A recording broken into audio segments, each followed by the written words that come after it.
Doctor साहब, treatment के बाद मैं नॉर्मल चल फिर कब पाऊंगा? ये सवाल ऑलमोस्ट हर वेरिकोज वेन्स पेशेंट पूछता है। कुछ पेशेंट्स सर्जरी के बाद हफ्ते भर प्रॉपरली चल पाते हैं, तो कुछ पेशेंट्स नॉन सर्जिकल ट्रीटमेंट के बाद सेम डे वॉक घर जैसे चल पाते हैं। और इसी वजह से बहुत लोग कंफ्यूज हैं, तब फर्क क्यों है? आज के इस वीडियो में मैं आपको रियल रिकवरी टाइमलाइन समझाऊंगा। सर्जरी के बाद लाइफ कैसी होती है, नॉन सर्जिकल IR ट्रीटमेंट के बाद कितनी फास्ट रिकवरी होती है, ऑफिस, वॉकिंग, जिम और डेली रूटीन आप कब स्टार्ट कर सकते हैं, और हीलिंग प्रोसेस में पेशेंट्स सबसे बड़ी गलती क्या करते हैं। तो वीडियो को एंड तक जरूर देखिएगा कि सही रिकवरी गाइडेंस में पेन और रिकरेंस दोनों का रिस्क कम हो जाए। नमस्ते दोस्तों, मेरा नाम है डॉक्टर अशंक बंसल और मैं एक वैस्कुलर इंटरवेंशन रेडियोलॉजिस्ट। सबसे पहले एक इम्पोर्टेंट बात समझिए, वेरिकोज वेन्स का रिकवरी टाइम हर ट्रीटमेंट में अलग होता है। अगर पेशेंट ट्रेडिशनल सर्जरी करवाता है तो रिकवरी जनरली लॉन्गर होती है, क्योंकि उसमें कट्स आते हैं, स्टिचेस हो सकते हैं, टिश्यू हैंडलिंग ज्यादा होती है। इस वजह से पेन और डाउन टाइम भी ज्यादा हो सकता है। वहीं दूसरी तरफ intervention radiology based non surgical treatment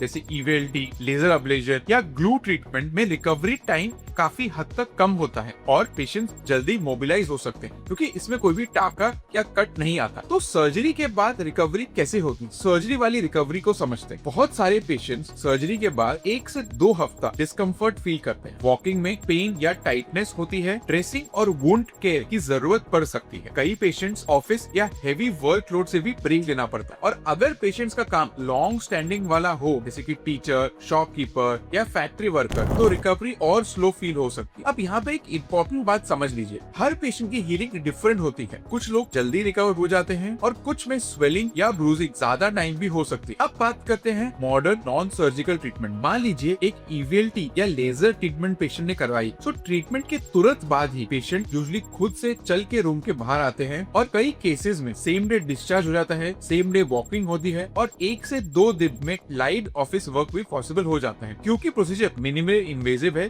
मतलब सिंपल लैंग्वेज में समझाएं, एक पतली सी कैथेटर मतलब पेन की निब जितनी पतली सुई से हम प्रॉब्लमेटिक वेन को ट्रीट करते हैं। कोई बड़ा ऑपरेशन नहीं है, कोई मेजर कट नहीं है और बॉडी की हेल्दी वेन्स का ब्लड सर्कुलेशन हैंडल कर लेती है। इसी वजह से रिकवरी भी कंपैरेटिवली फास्ट होती है। सो अब step by step real time में समझते हैं। फर्स्ट 24 आवर्स में लाइट वॉकिंग रिकमेंड होती है। एक्चुअली कंटिन्यूअसली बेड रेस्ट करना सही नहीं होता है। वॉकिंग ब्लड सर्कुलेशन को इम्प्रूव करती है। 2 से 5 दिनों में मोस्ट पेशेंट्स अपनी नॉर्मल हाउस होल्ड एक्टिविटीज चालू कर सकते हैं। ऑफिस वर्क भी कई लोग रिज्यूम कर लेते हैं, स्पेशली अगर सिटिंग जॉब है तो। 1 to 2 वीक्स में पेन, हेवीनेस और स्वेलिंग ग्रेजुअली इम्प्रूव हो जाती है। विजिबल वेन्स भी धीरे धीरे करके श्रिंक हो जाती है। 3 to 6 वीक्स में most patients significantly better feel करते हैं। लॉन्ग वॉकिंग, ट्रैवलिंग और रूटीन लाइफ कंफर्टेबल पॉसिबल हो जाती है। सो रिकवरी में सबसे बड़ी गलती, बहुत पेशेंट्स ट्रीटमेंट के बाद कंप्रेशन स्टॉकिंग्स अवॉइड करते हैं, लॉन्ग स्टैंडिंग फिर से चालू कर देते हैं और वॉकिंग कंप्लीटली बंद कर देते हैं, और ये रिकवरी को स्लो कर देता है। डॉक्टर की एडवाइस फॉलो करना बहुत जरूरी है। Regular walking, proper hydration, stockings अगर एडवाइस्ड हो